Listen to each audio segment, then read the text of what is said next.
question and answer series for the month of June. This question hits close to home. And the question is, word for word, any advice for someone who has been training for a while but has severely lagging arms, more bicep than tricep? The routines you recommend in standard strength programs put arm work on the back burner to progress on the main lifts. It's not helping me. Okay, so I think first of all we have to make sure that we don't have monsters in our closet, that we're not making this up. Do we have the correct diagnosis? So what I mean by that is that quite often you'll have a guy who's fairly new to weight training. So he's 5'11", 140 pounds, has been lifting for 8 months, and not all of those 8 months have been optimal.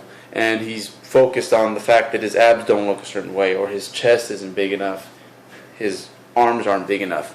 When in reality, he's still in a phase in his training where he can bring up all the body parts up simultaneously. He doesn't have to focus on specializing in anything.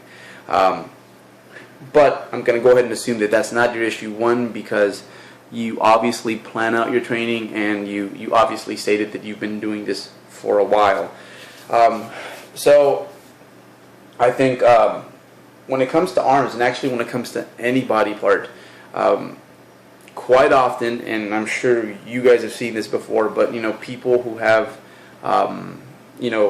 crappy legs, for example, they don't squat correctly. They don't even use a leg press correctly. So you have to make sure that your form is on. So one thing that I would really recommend is that in your case, you make sure that you're using correct form on movements that isolate your arms. And isolation movements for biceps and triceps, well, they're notorious for having people make up their own interpretations of the lift. So for sure, make sure that the form is pristine, or that you're working on getting it there, and that you have a good idea as to what textbook form actually is. From there, like you previously stated, the strength programs that we preach and that you are using, yeah, that's the issue with them, is that they are they're incomplete if you don't add certain accessory movements to them, specific, and especially if your main focus here is bodybuilding.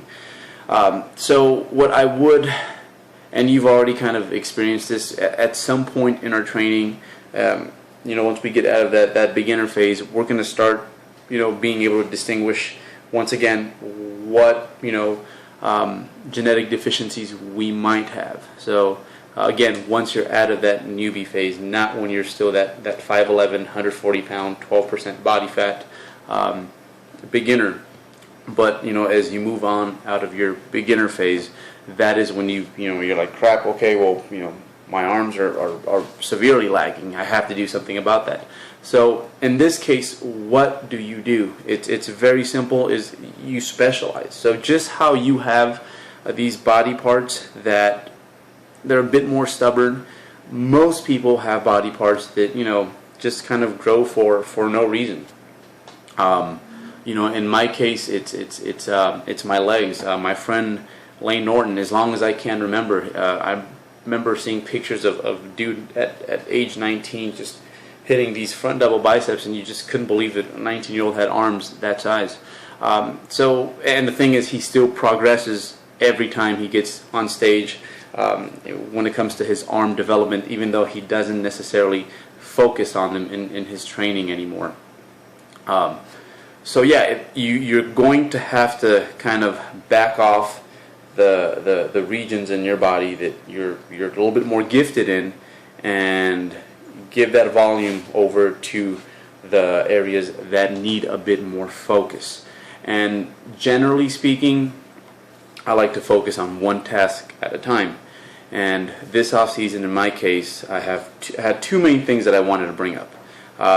My posterior chain as a whole, mostly my back muscles, and that was quite the daunting task because it's a huge muscle group. So the other body part, my arms, that's going to be something that I'm going to focus on focus on the rest of this year. So yes, you're going to have to lower the volume a bit on the body parts that, again, just kind of grow for no reason, and give it to the stubborn body parts. How do we organize this? So I have a I think we call it the 3D Muscle Journey Intermediate Bodybuilder Split, where I go over how to add an extra day where you can totally just specialize on body parts that are falling behind a bit. So and one last thing, because I didn't mention that on this video, I'm gonna link you guys to the video. If you have a weakness that's occurring in your lower body, then the day before that lower body workout, the bonus lower body workout, I would really encourage that you set up that plan so that the day before is an upper body workout, and vice versa. If the bonus day is a upper body workout, then make sure that the day before is a lower body workout. So I'm going to go ahead and link you to that video. It's a pretty sound plan, I think, and it gives you an option to tacking on an extra day if you are ready and you actually do have. And one last thing I forgot to mention, guys, before I let you guys go. When it comes to your gifted body parts, how much of the volume would you trim off that? I would say a good place to start is anywhere between 2/3 to 1/2 of your regular volume. And I think for most folks, you're going to find that worst case, those body parts that just seem to do pretty well regardless, they're going to maintain their current status. And what usually ends up happening is that they continue to grow anyhow and continue to get better. So yeah, just wanted to make that last note before I let you guys go. And hopefully this was useful. One more question. I was wrong. One more question for this month's question and answer series. This was a bonus question. We have one more before we start a whole new set of questions. Looking forward to that.